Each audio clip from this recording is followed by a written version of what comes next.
What up, ladies and gentlemen? Welcome to episode number 127 of Siriani Says Sports. And as you can tell, I'm all by myself today. Ryan Barron Jr. and Laura Antonio both have something to do this weekend, and I wanted to give them their well wishes and just let them enjoy themselves for a little bit.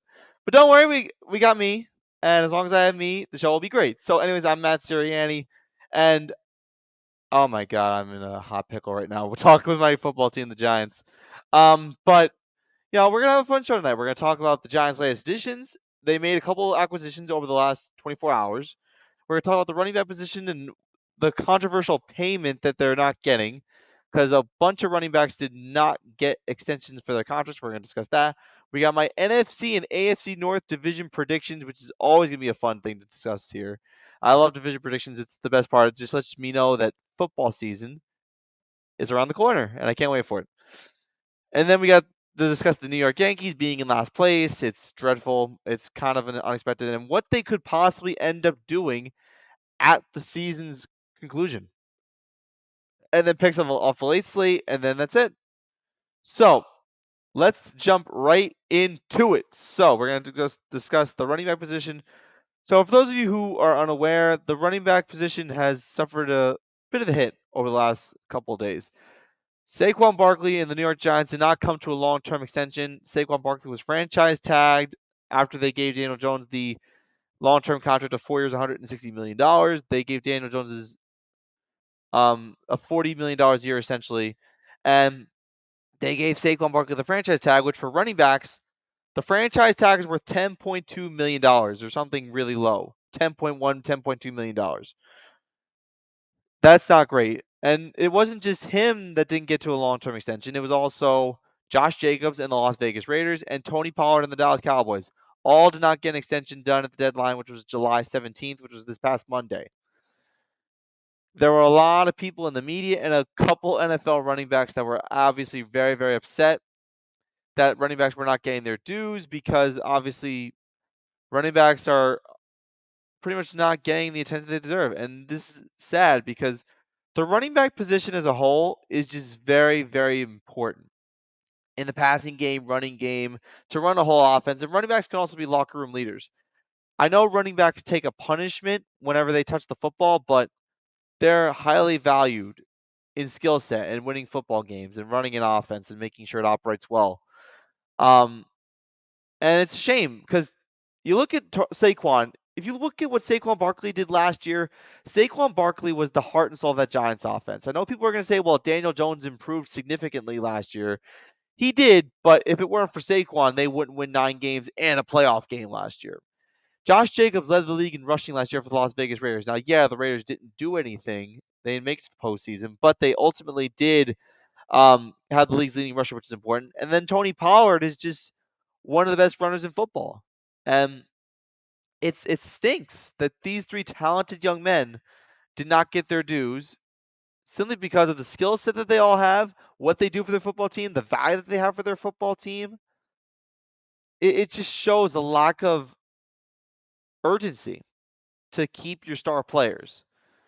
Now, listen, I'm iffy on the whole giving players their money they deserve situation, but when it comes to Saquon Barkley, and I'll say this because I'm a Giants fan, Saquon Barkley deserved every penny that he should have gotten. I've said this from day one. Daniel Jones and Saquon Barkley should have gotten $80 million apiece. You give Daniel Jones 2 years, $80 million, and you give Saquon 5 years, $80 million, because the running back market is so low value that you'd have to give Saquon $16 million a year in average annual value, and then you give Daniel Jones the $40 million in average annual value for a shorter term because you don't know if you're going to get the same thing from Daniel Jones last year. The Giants are taking a gamble, and I applaud them for it with Daniel Jones, seeing how far they could go, but their offense takes a big hit because Saquon Barkley proved that he could still perform at a high level that he showed in his rookie year in 2018. But now the Giants are looking at themselves like, well, now we don't know who our running back's going to be because our continuity took a hit with our best player essentially leaving. And if you're wondering who the backup running backs are for the Giants, it's Eric Gray, who they drafted this past, who they drafted in the offseason, and they also have Matt Breed as their backup running back for now. But earlier today, they made a big acquisition in their backfield. But again, like running backs shouldn't be punished financially for the hits they take, the plays that they're accustomed to running, for everything that they do. They do a lot. I would say 60 to 65% of all plays for offenses run through the running back, whether it's just draw plays, handoffs, end arounds, halfback option passes, screen passes. Like there's just a whole bunch of things that these running backs are told to do. And they're decoys essentially for quarterbacks, and they deserve it. Now I know the NFL is becoming a passing league, which is not great for running backs because that's fewer carries, but there are also not a lot of bell cow running backs that are out there. Like obviously we got Derrick Henry who should be leading the league in rushing every single year, but obviously that wasn't the case. You got him, you got Nick Chubb, and I think you got a couple other guys that are bell cow running backs, but you don't really see those too often anymore. This is not the 1970s. It's the 2023. So obviously times have changed. And again, um, they should be paid like they mean something, but they don't, and it's unfortunate. Hopefully that gets resolved soon. But for the New York Giants, they had to compensate for losing Saquon. And how did they do it? They made two acquisitions earlier today. They signed James Robinson, former Jacksonville Jaguar, to a short-term contract for this season. He will probably be the starting running back for the New York Giants this season because if Saquon Barkley doesn't play this year or he misses a couple games, then James Robinson is going to get a boatload of the carries. And also, they have Eric Gray, like I mentioned before, and they have Matt Breida as their second and third string running backs, respectively. Also, one thing I forgot to mention about Saquon Barkley. So, if you're tagged but you don't come to an extension, you can miss training camp, you can miss the preseason, and if you really want to, you can miss regular season games as well. It's all your choice. It's basically just sign the tag or don't play. That's pretty much it. But the James Robinson signing, I think, is a really good signing. This is a guy who could do a little bit of everything offensively. I think that's a really good signing for the Giants. Keeps the pressure off of Daniel Jones. It gives the Giants at least some form of productivity offensively. And then Cole Beasley, you reunite him with Brian Dable, former Buffalo Bills receiver. Josh Allen and Brian Dable were both on the Buffalo Bills with Cole Beasley in the early portion of the decade. And Cole Beasley also was Josh Allen's slot receiver in 2020, 2021 when Brian Dable was the offensive coordinator. Obviously, now Brian Dable is the head coach of the New York Giants, so there's some continuity on that side of the football. Also, you got to remember the Giants have a lot of weapons offensively. I'm not just saying this because I'm a Giants fan. I'm saying it because I've seen them perform offensively, and they're not fantastic in that department, but they still have a good offense. They got Darren Waller as their tight end along with Daniel Bellinger, so they can run a two tight end formation if they want to. They got Darius Slayton, who's not the best pass catcher. He even dropped a pass in the postseason. You got Sterling Shepard. If he's healthy, he signed a 1-year extension to his contract, so he's coming back. You got Isaiah Hodgins at the trade deadline last year, so you look for him to step up. And the Giants' offensive line is improving. So the Giants have some good pieces that they could utilize this year. And hopefully that things will turn out all right. Now, as far as the James Robinson signing and the Cole Beasley signing, it's basically Brian Dable trying to get in as many Buffalo Bills as possible, just to run the same Buffalo Bill offense that he ran with Josh Allen a couple years earlier. He wants to do the same thing with Daniel Jones, and he thinks that getting the personnel that ha- that he had in Buffalo could work out in New York. Then by all means, I'm all for it. However, despite that, Daniel Jones is the guy who threw 15 touchdown passes last year. I'm not really a big fan of it, of the gamble, but I'm hoping it works out because you got to remember Josh Allen in 2019 didn't really throw the football a lot under Brian Dable's first year as OC for the Buffalo Bills. But 2020, his second year, boom, Josh Allen exploded and had that breakout season. And now he's one of the top 3 quarterbacks in the NFL. So there's a lot that goes into it. There's a lot of gambling. There's a lot of coaching that goes into this. Um, a lot of tutelage that needs to go. A lot of choreograph. You have to choreograph a bunch of things to draw it up the way you want it.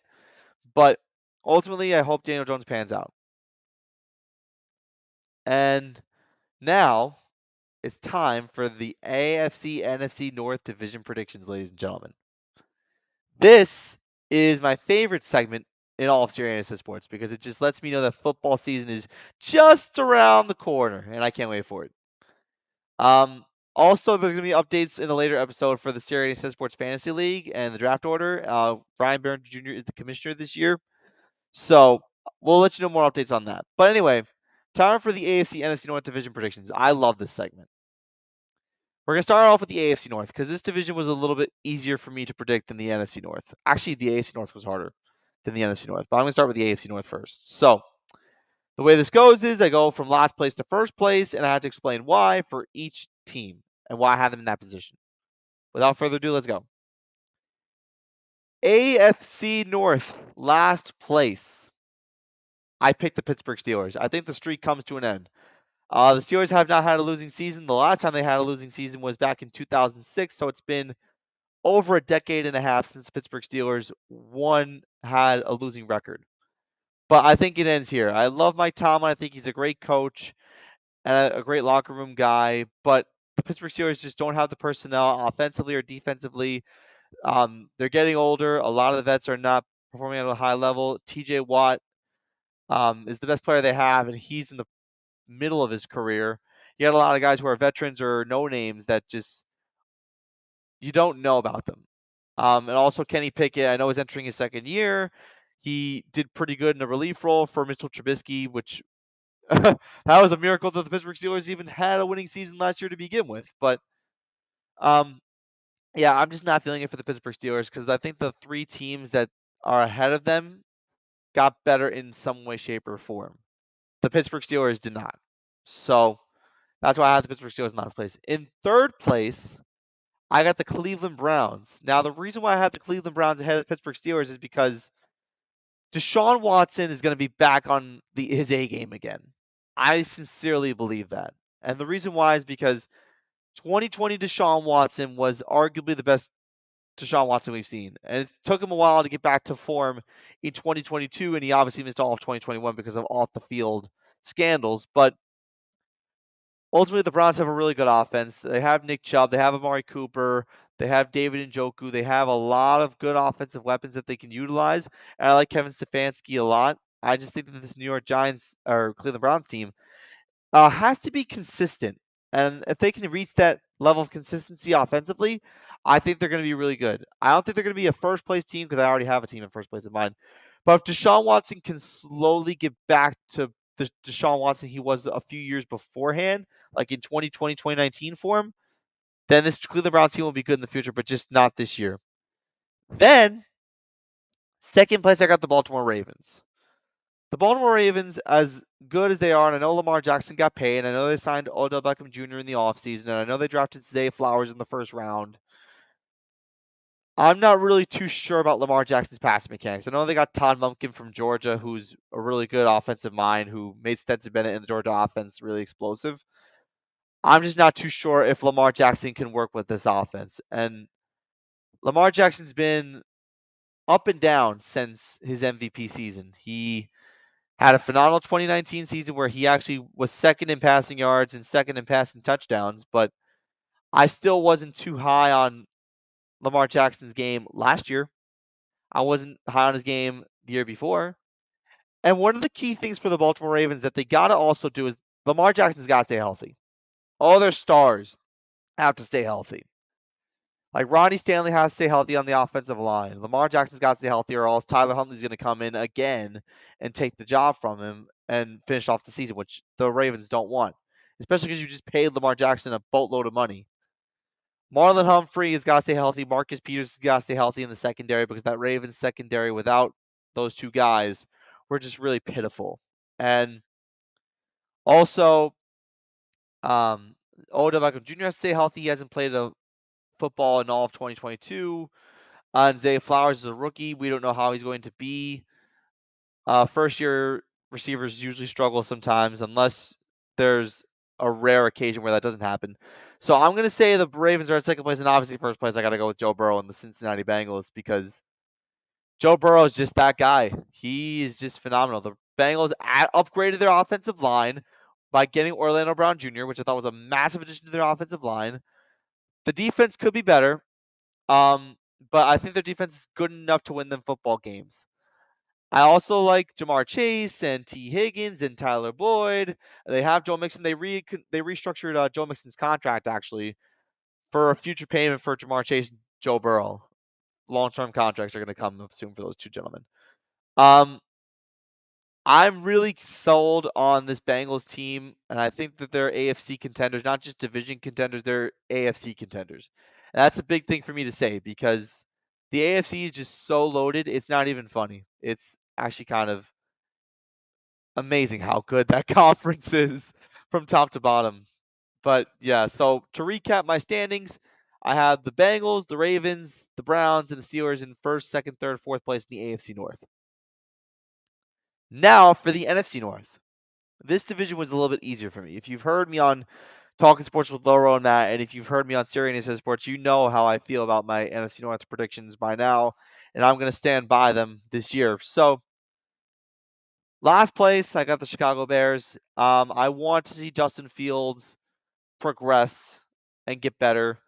They added DJ Moore, which I think was a really big addition to their offense, but I'm just not really sold on this Bears team as a complete team. Their defense is somewhat lackluster, and like I said, until innocent until proven guilty, Matt Eberflus is not really the best coach in the NFL right now, and I think that he needs some time to coach up Justin Fields and make him who he is. Because we saw flashes of what Justin Fields could be, excuse me, and I'm really hyped around the fact that they're starting to look at the quarterback position for the Chicago Bears and say, you know what, we have a talented kid from Ohio State that we could really work on and develop.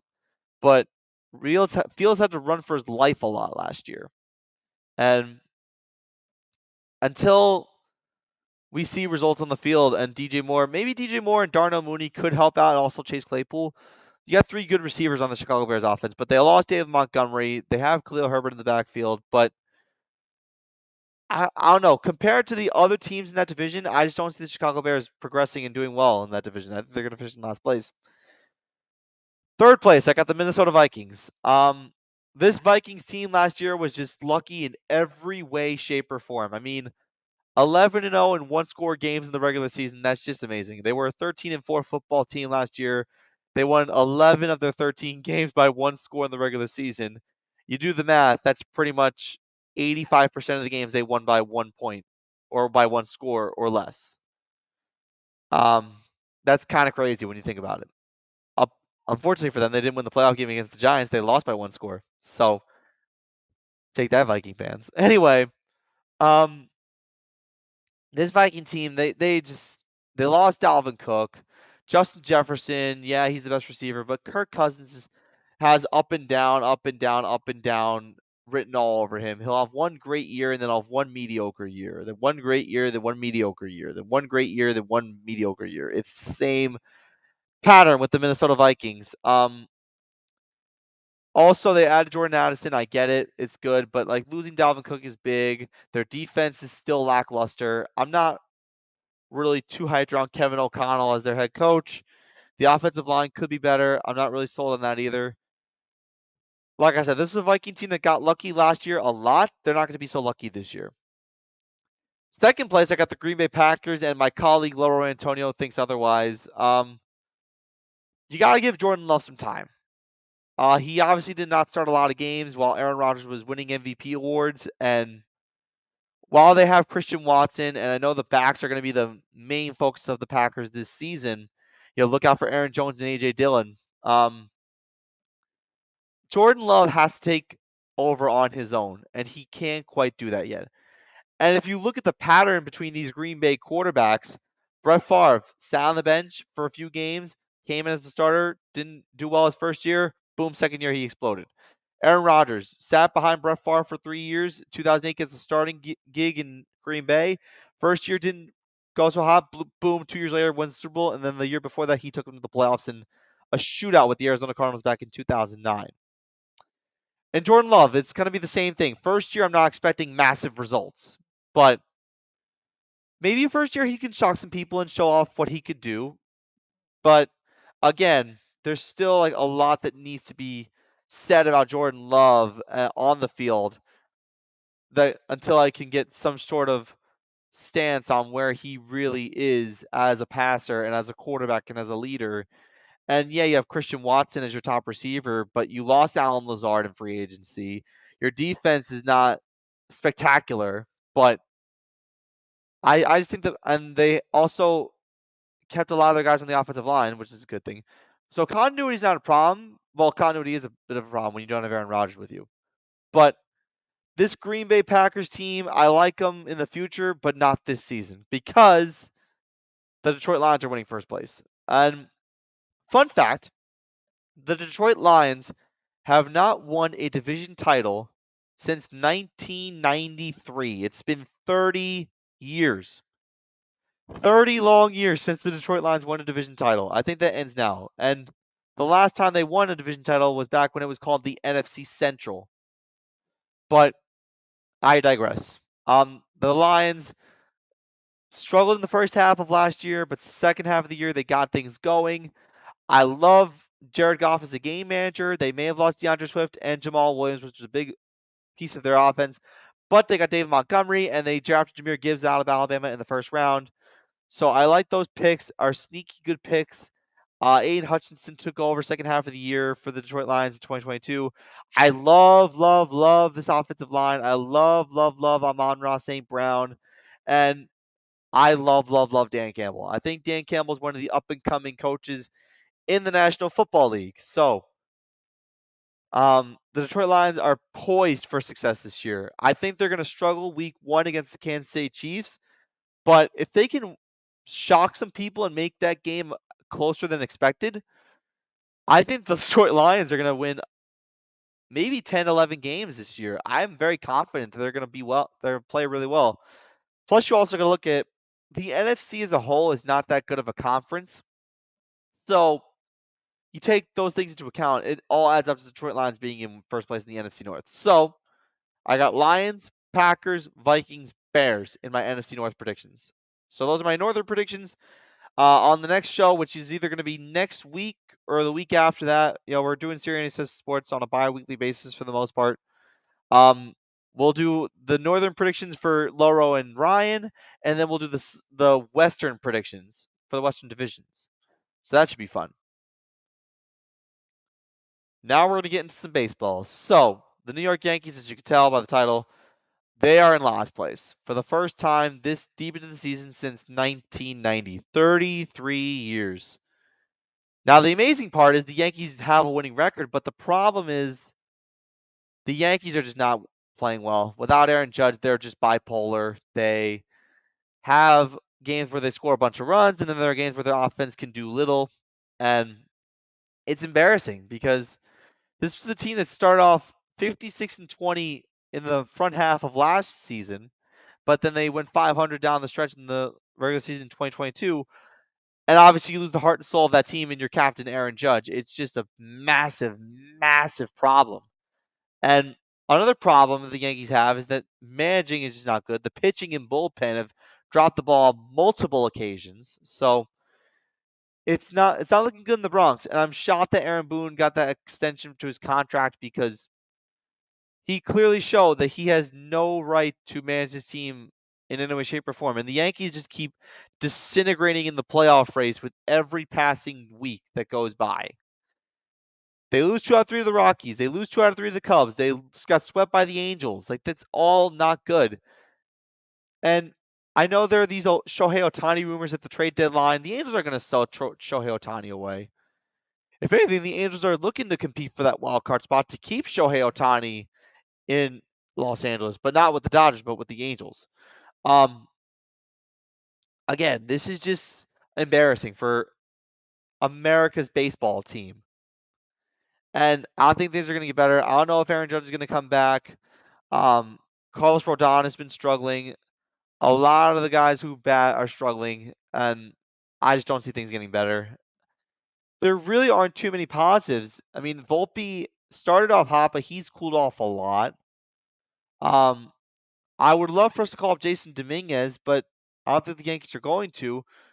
The big the biggest blunder for this Yankee team is Hal Steinbrenner, because Hal Steinbrenner just kind of sits there and just says, you know what, we're just going to keep things the way they are, and there's no way we're going to change because I like what we're doing right now. Yeah, but you're not making the playoffs the way you're doing things right now.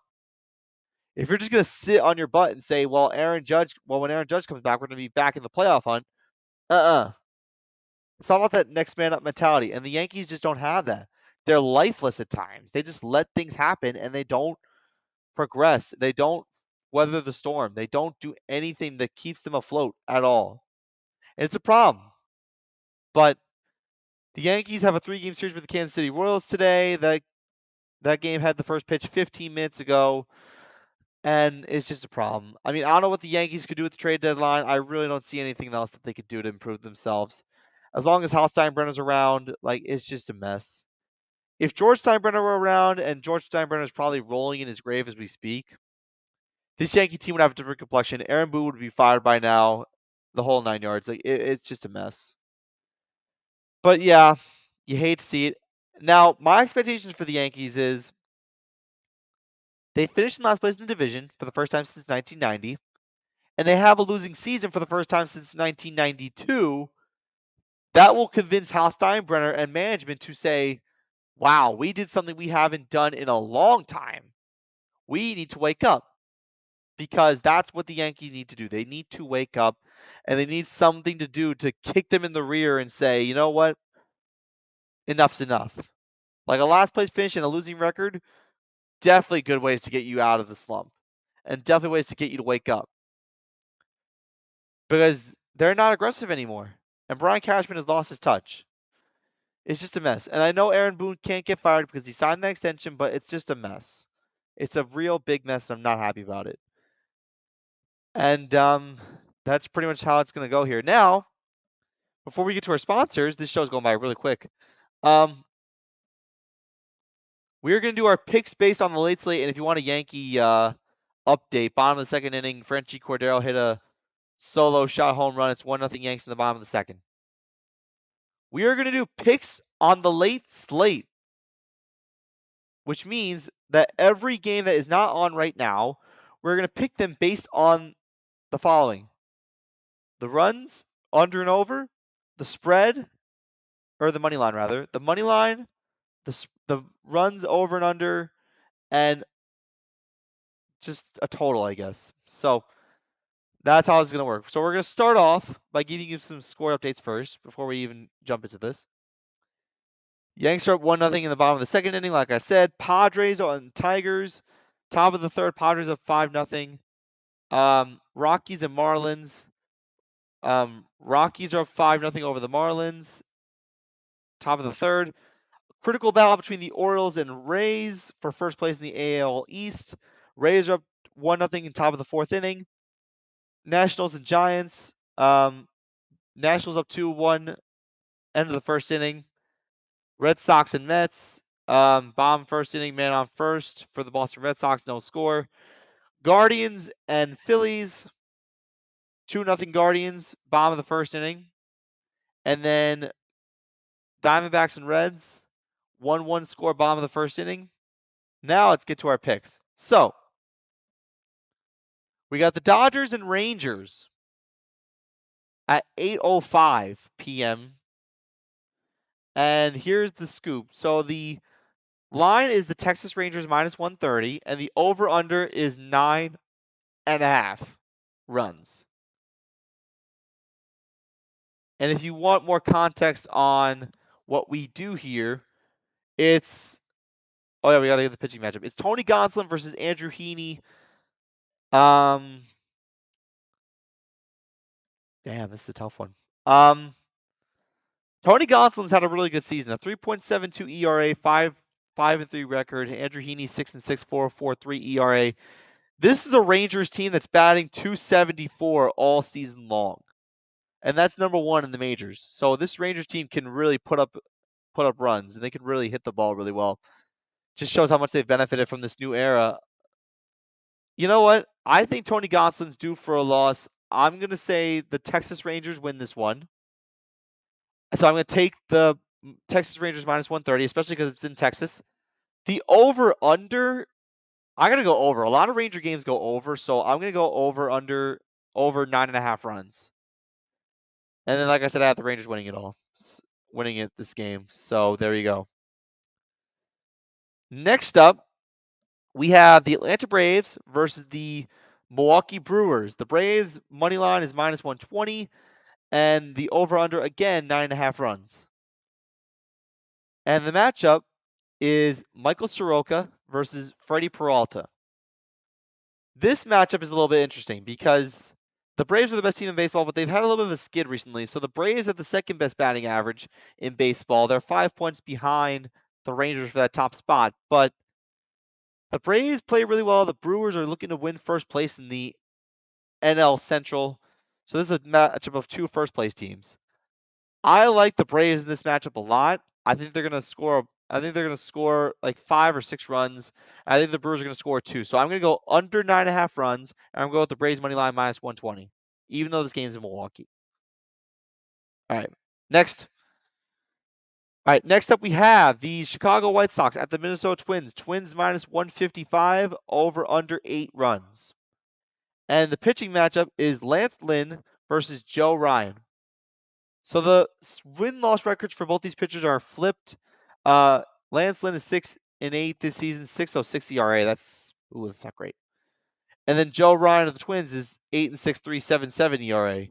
The strikeouts are close. Joe Ryan has 131 strikeouts. Lance Lynn has 133. He does walk a ton of batters, and his ERA with runners in scoring position is not good. So I'm going to say the Twins win this game, and I'm going to say they go under 8 runs. Next up, we have the Pittsburgh Pirates at the Los Angeles Angels. The money line is Angels -190. You got Shohei Ohtani on the mound for the Angels, and they're going against the Pirates. The over/under is 8.5 runs. This Angels team has taken hit after hit with injuries, but they're still really good, and they're still in the playoff hunt in some way, shape, or form. I mean, listen, the Angels are on a mission this year. They're trying to keep Shohei Ohtani and prove that, hey, we can win with you. And you deserve to stay, not go across town and play in Dodger blue. So I like the Los Angeles Angels money line here. I'm going to go with the -190.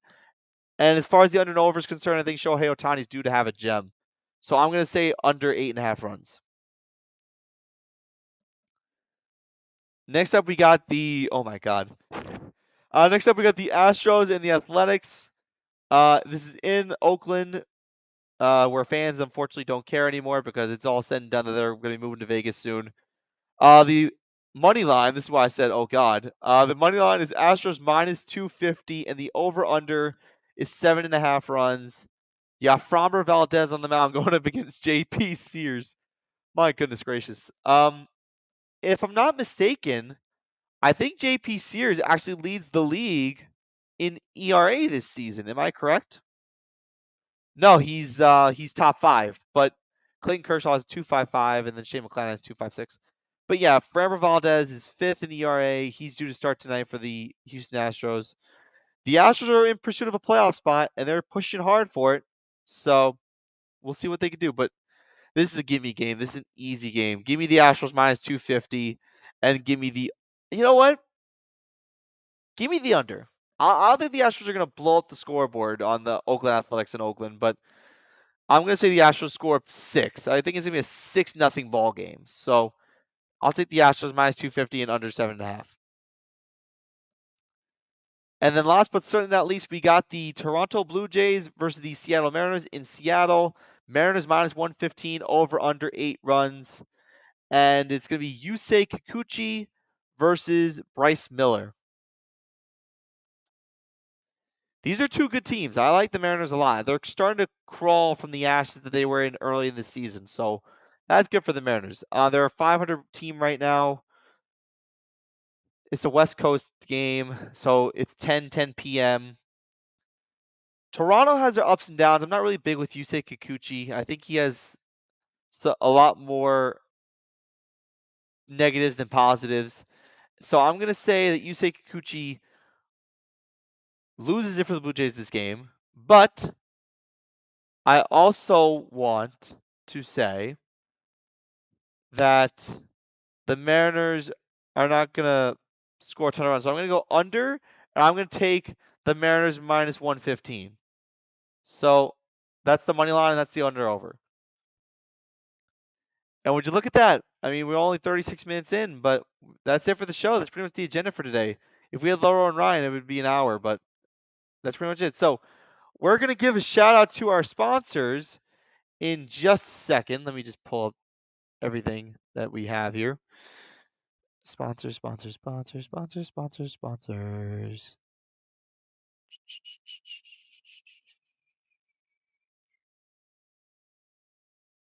There we go. Okay. So, Siriani Sports is sponsored by the following: Jag One Physical Therapy, official therapy provider for the teams you love. The Grace Foundation of New York, support, empower, educate, enhance. Outback Steakhouse in Middletown, Aussie rules. Integrated Planning Group, client focused, advice driven. Valx Enterprises, building projects for success. DAS Technology Consulting, simplifying technology. And Rocco's Original Italian Ices, a sweet summertime treat all year around. So, yeah, that's it, folks. Thanks so much for tuning in to today's episode. Again, we'll be on either next week or the week after. I want to give you guys a little bit of a personal update too. So, my boot camp, the Rutgers Data Analytics boot camp, which I've mentioned before, is the reason why we're on a bi-weekly basis, why the show was on a hiatus for a little bit. That is almost over. I'm done in 2.5 weeks. By the time that boot camp is over, we're going to see if we can go back to our regular Tuesday programming, because Tuesday was where everything clicked and where everyone had some free time. And if we got to change things up a little bit and make it a Friday show, then so be it. But for now, we're on a bi-weekly basis. We're going to try and see if we can get the show on next week, though. I will say that. But follow me on Facebook at Siriani Says Sports, Instagram at Siriani Says Sports, on Twitter at Siri Says Sports, and also follow me on YouTube at Siriani Says Sports. But from everyone here who's watching, I'm Matt Siriani. Thank you so much, everyone, for tuning into tonight's episode. I greatly appreciate your support and staying tuned for this episode. Even though I was a little bit shorthanded tonight, I made it through. So take care. Have a great evening. Stay safe out there. And, of course, peace out, everybody.